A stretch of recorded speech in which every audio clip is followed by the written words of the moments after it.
Hi guys, Zero here. Welcome back to Let's Play RuneScape. I am up chopping a crystal tree, and these things are really interesting. I want to talk about crystals just briefly, because they've been showing up everywhere, and I think there's a new storyline developing here. We learned recently that Zaros is also made, at least in part, of crystals, and so this is turning it into something kind of epic, and I don't really know what's going on, because there's some pretty big elements that we're not really being told about yet. Like, we've got arrows made out of crystals, or bolts at least, the Ascension crossbow bolts. We've got the Ascension crossbow. We have the crystal bow. We have these crystal trees, and then Saren, a second tier goddess made entirely of crystals.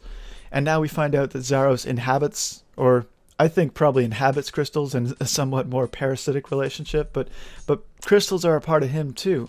So what is going on with these crystals? We have a great big quest coming soon. It's supposed to act a bit like the conclusion to the elf quest line, but I wouldn't be surprised if they made it available to more people. That's something they're doing right now. I think they're really proud of the content that they're putting out, and they're trying to attract new players.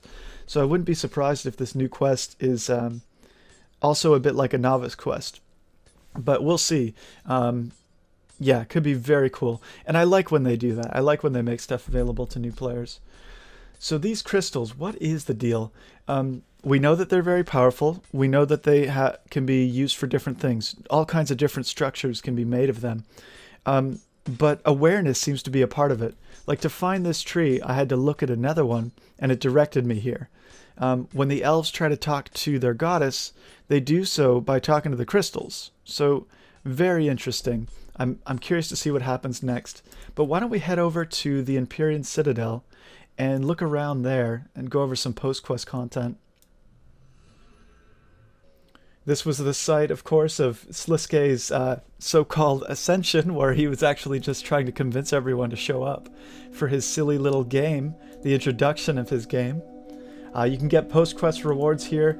I tried to record this earlier and it screwed up, so I had to do it again. But this is one of the rewards. You get these Barrows amulets, and you can check out the wiki if you're interested in more details on the post-quest rewards.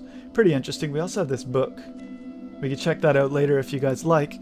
But, so this was the first room that we had an obstacle course in, a bit of a puzzle, and it seemed like a totally unnecessary obstacle course. All we had to do was go from this door to that one, and to get there we had to go through this whole maze of boxes.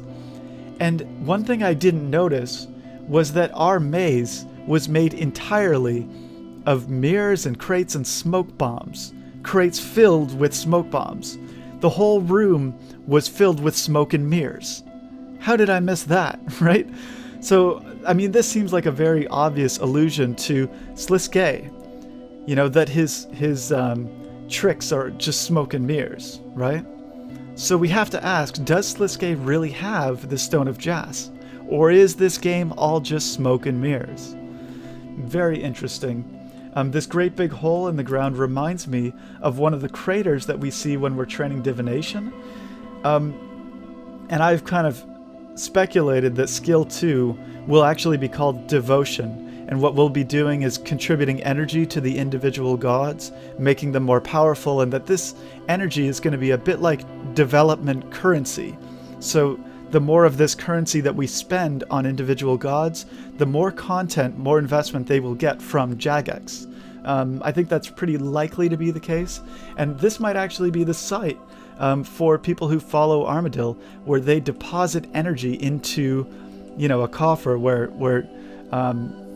you know, Armadil can take it and become more powerful, and it'll contribute to building up this citadel for the people who follow him. So that could be very cool.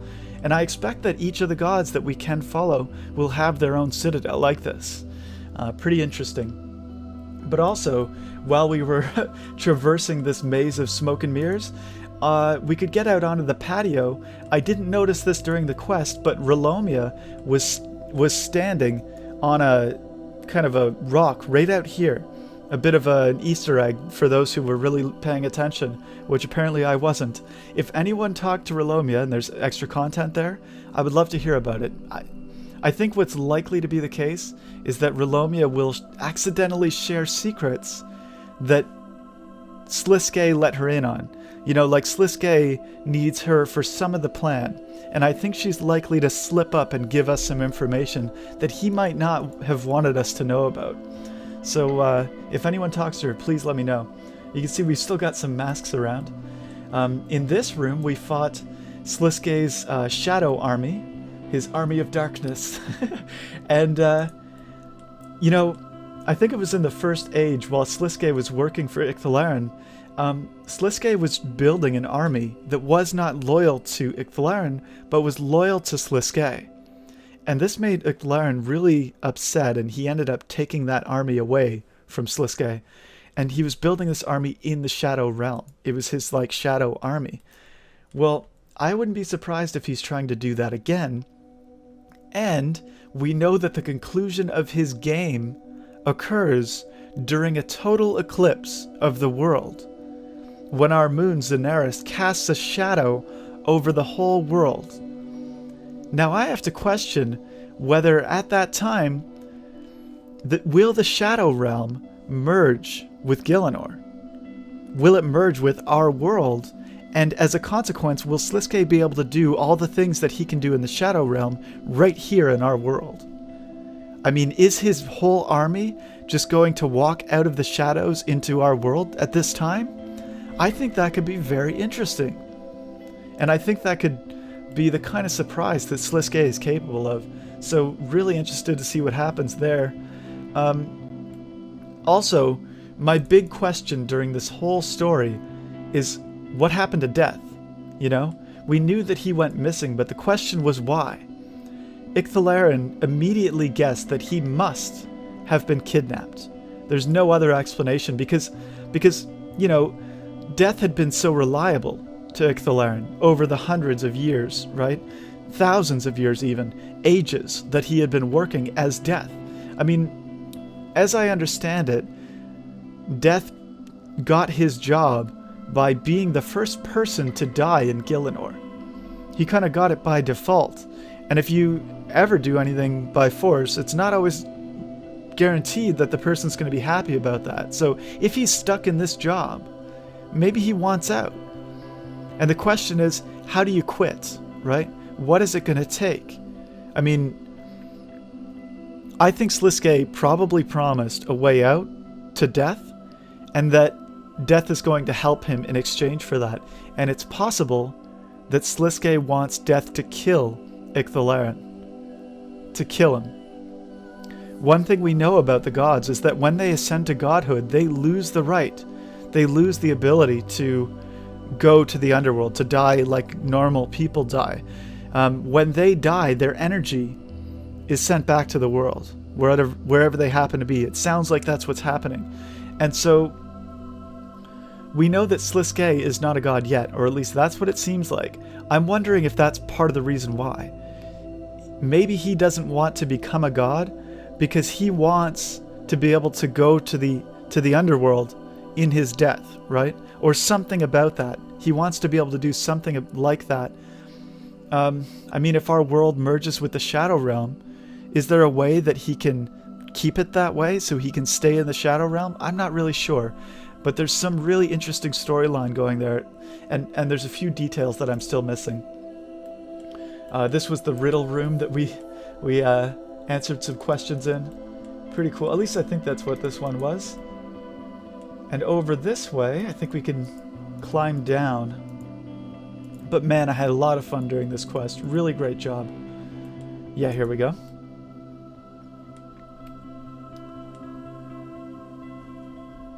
All right, and actually in this spot, it almost looks like they could put a lodestone right here, and people could teleport directly to their citadel. I think that each of the gods are going to have one of their own citadels, so that could be very cool. So yeah, lots of storylines going on here, lots of questions. I don't know, but that's pretty much all I've got today. There may be some other things I've forgotten about. One thing I could mention is that during the quest, I heard some people say that they had audio problems, that everything was a bit too quiet.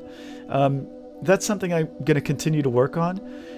It sounded like they were saying that the volume just wasn't loud enough on my video, so I'll try and fix that.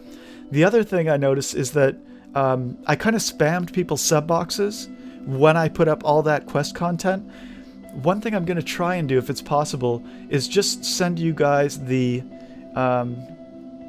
I'll just send you the playlist once I have it all uploaded. This limit on 15-minute videos is somewhat a self-imposed constraint, so that when I do make videos, I'm making sure that I'm making good content, right? That it's condensed and it's not kind of boring and lazy. And I'm obviously always trying to get better. So that's that. Also, the prestige system, they just put it to a vote. It looks like about 2/3 of the people are saying no. I'm interested to know why people don't like the prestige system. Some of it, I think, is a misunderstanding, because it's totally optional. Like, people can still work to their 200 mil. One of the things that I like about the prestige system is that it means that people would be using low-level content again, and then Jagex would be able to justify investing more time and resources into that low-level content, which would help us retain new players. It would make the game more exciting. Like stuff like this quest, it's a novice quest with no requirements, and it's an excellent quest, right? So more stuff like this that also applies to, you know, bossing and training skills, I think is a very positive thing for the game. Something like the prestige system would help them to justify that investment, because high-level players would be gaining a benefit by doing that stuff as well.